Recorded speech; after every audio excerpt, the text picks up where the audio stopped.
हमारी संस्कृति, हमारे संस्कार सदा रहें हमारे साथ। सब्सक्राइब करें तिलक। विष्णु की एक भी मूर्ति असुरलोक में शेष नहीं है। इसी प्रकार हर लोक को, चाहे वो नागलोक हो या पृथ्वी लोक, उसे विष्णु की मूर्तियों से रहित कर दो। कहीं भी एक भी विष्णु की मूर्ति या विष्णु का मंदिर शेष नहीं रहना चाहिए। असुरों के शत्रु को कहीं भी ठिकाना नहीं मिलना चाहिए। हे असुरेश्वर, हम असुरों के शत्रु को हर लोक से उखाड़ फेंकेंगे। और याद रहे, विष्णु भक्त भी हमारे शत्रु हैं, इसलिए वो जहां भी दिखाई दें उन्हें परलोक पहुंचा दो। क्योंकि यही विष्णु भक्त विष्णु की पूजा और यज्ञ करके विष्णु और उसके साथी देवताओं को बल प्रदान करते हैं। देखता हूं, जब ना विष्णु रहेगा और ना कोई विष्णु भक्त, तो समस्त देवता स्वर्लोक पर मेरे आक्रमण का सामना कैसे करेंगे। जाओ, हर लोक में आतंक मचा दो। जो आज्ञा सुरेश्वर।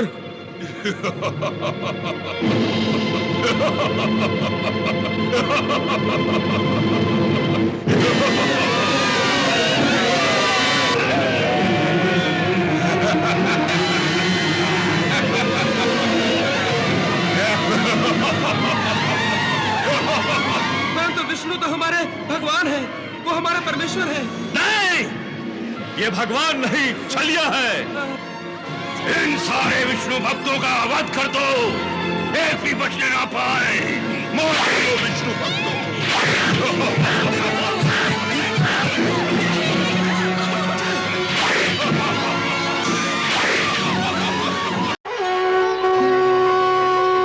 दीदी, हिरण्यकश्यप का इतना दुस्साहस! उसने न केवल देवर्षि बल्कि भगवान विष्णु का भी अपमान किया है। उमा, हिरण्यकश्यप अज्ञानी है। और भार्गव शुक्राचार्य, उन्हें तो आप अज्ञानी नहीं कह सकती। वह भी तो समस्त देवताओं का अपमान करते हैं। ऐसा वो केवल अपने अभिमान के अधीन होकर करते हैं। देवी उमा, अभिमानी के हाथों में ज्ञान उस दो धारी तलवार की भांति होता है, जिसके गलत प्रहार करने पर स्वयं तलवार चलाने वाले के लिए भी धोखा होता है। आप ठीक कह रही हैं दीदी। अभिमान का मारा प्राणी पड़ोस का घर जलाते हुए ये भूल जाता है कि आग उसके अपने घर को भी फूंक डालेगी। मैं तो दुश्मनी की इस आग को बुझा डालने का प्रयास कर रही हूँ, परंतु मुझे आशंका है कि असुर जब तक इस आग में स्वयं अपने हाथ नहीं जलाएंगे, उन्हें समझ नहीं आएगी। असुरों की इस सर्वोच्च राजसभा में देव ऋषि नारद का प्रकट होना देवताओं की शक्ति का प्रदर्शन ही था।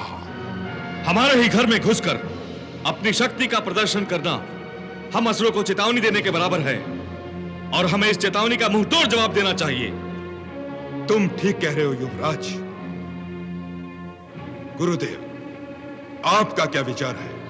नहीं असुरेश्वर, जब शत्रु शक्तिशाली भी हो और कुटिल भी, तो हमें हर कदम सोच समझ कर बढ़ाना चाहिए।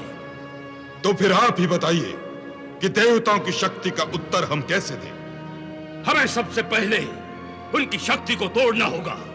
उनकी शक्ति को तोड़ने के लिए तो उन पर भीषण आक्रमण करना होगा। इससे सुरक्षित उपाय यह है कि हम शक्ति के उस स्रोत को ही नष्ट कर दें जिससे समस्त देवता अपार शक्ति ग्रहण करते हैं।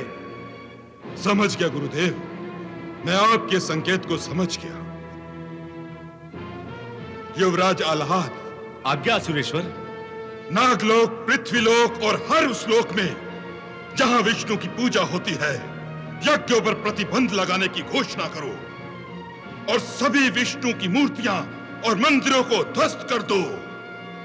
जो आज्ञा सुरेश्वर।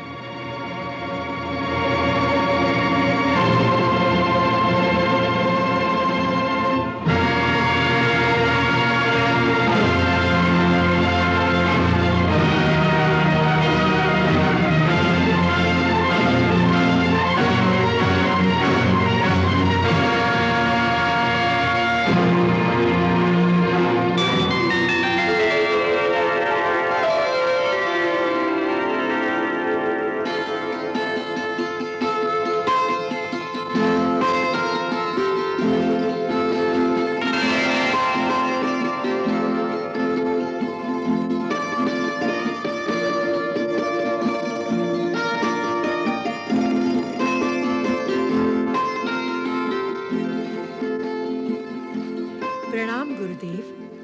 सौभाग्यवती भव। गुरुदेव, असुरेश्वर की इस नववधु को भी आशीर्वाद दीजिए।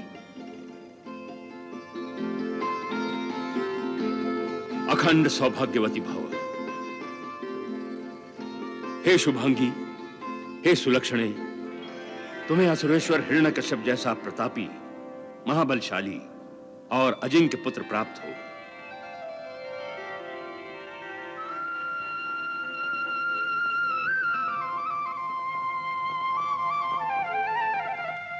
आइए गुरुदेव।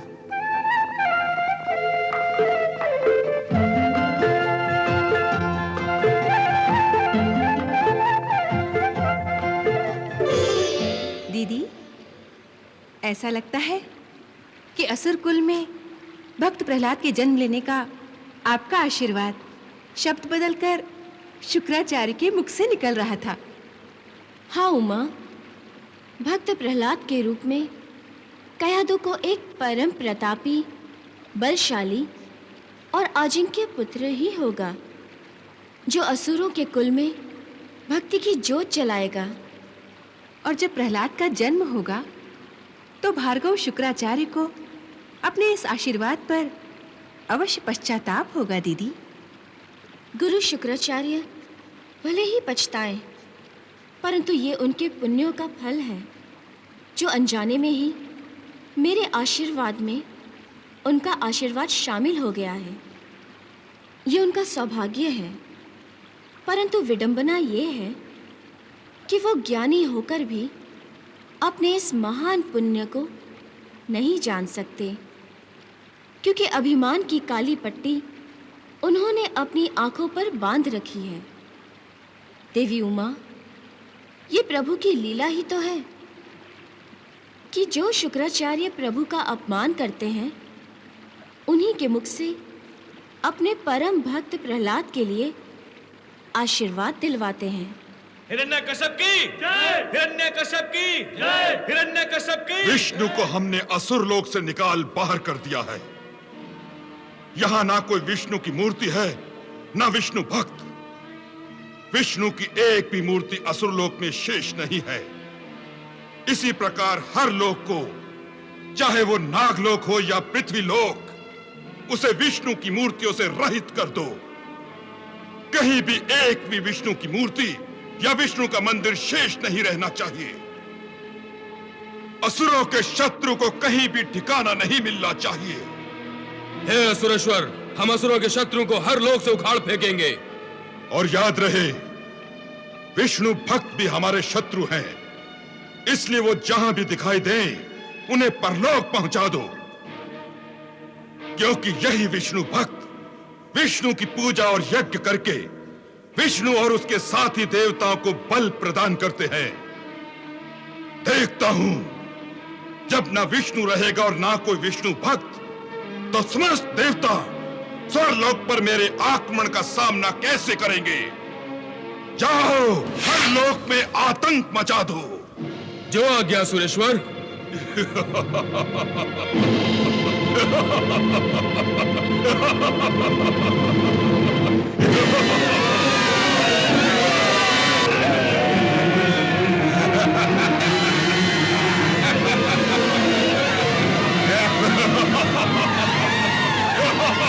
परंतु विष्णु तो हमारे भगवान हैं, वो हमारे परमेश्वर हैं। नहीं, ये भगवान नहीं, छलिया है। इन सारे विष्णु भक्तों का वध कर दो, एक भी बचने ना पाए। मार दो विष्णु भक्तों।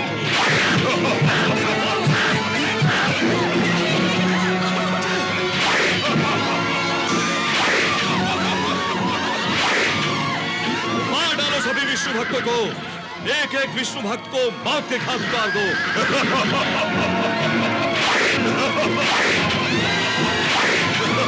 जला दो, मार डालो, ध्वस्त कर दो मूर्तियां।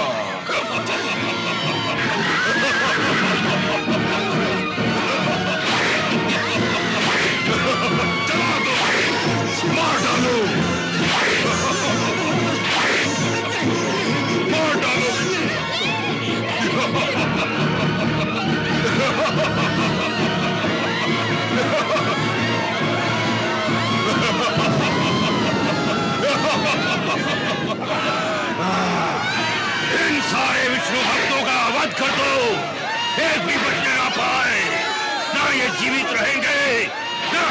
शत्रु की भक्ति होगी।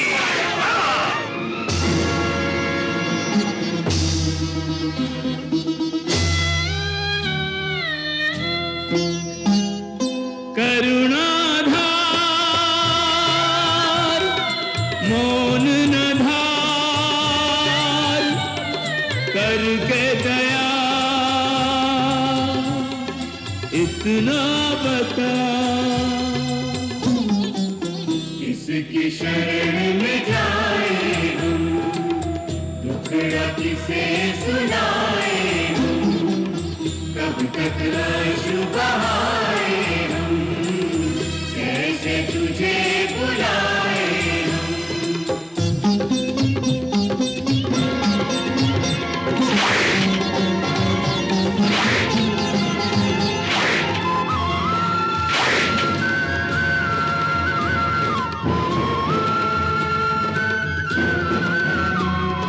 प्रभु मूर्तियों को तेरी कल खोज खोज खोए, हठ पापियों ने ठाना तेरे चिन्ह तक न छोड़े।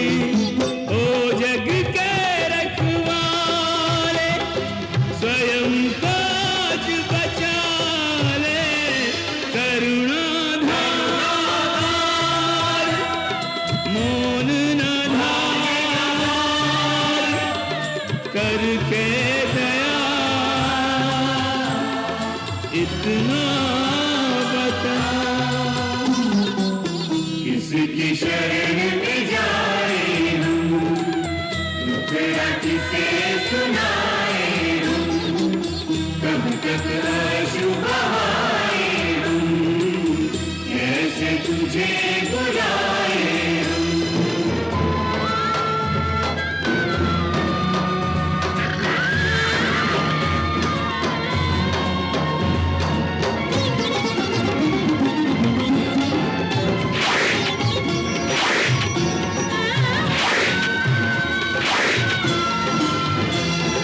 पापी के पाप का घड़ा अब और कब भरेगा, अपने दिए वचन को पूर्ण कब करेगा।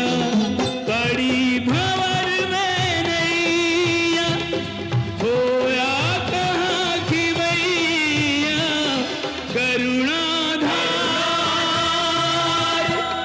मौन न धार करके दया इतना बता।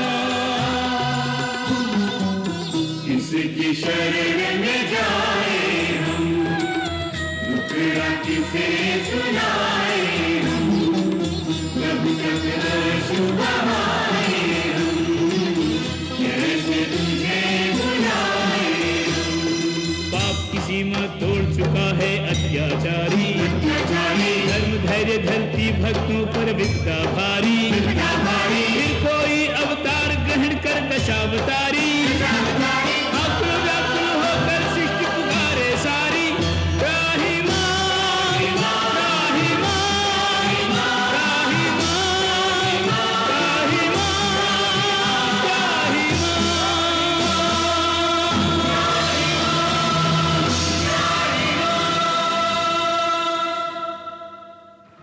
दीदी, हिरण्यकश्यप के अत्याचारों की तो हद हो गई है। विष्णु भक्तों की चीखों से सारा अंतरिक्ष दहल रहा है। भक्तों को कितनी कड़ी परीक्षा देनी पड़ रही है, समझ में नहीं आता। भगवान की भक्ति के विरुद्ध इतना पाप कैसे पनप जाता है। जब तक पाप का घड़ा नहीं भर जाता, उसका नाश करने के लिए भगवान अवतार नहीं लेते। उमा गंध से भरी हुई कीचड़ को देखकर मन में कभी ये विचार नहीं आता कि उसमें कमल जैसा पावन और सुंदर पुष्प भी जन्म ले सकता है। हाँ, ये बात तो है। तो बस हिरण्यकश्यप और असुरों के अत्याचारों का भी यही हाल है। वो भक्ति के पावन कमल भक्त प्रहलाद के जन्म के लिए अपने अत्याचारों से, गंध से भरी अत्याचारों की कीचड़ तैयार कर रहे हैं। ये अत्याचार जितने गहन होंगे, भक्ति का कमल उतना ही सुगंधित होगा।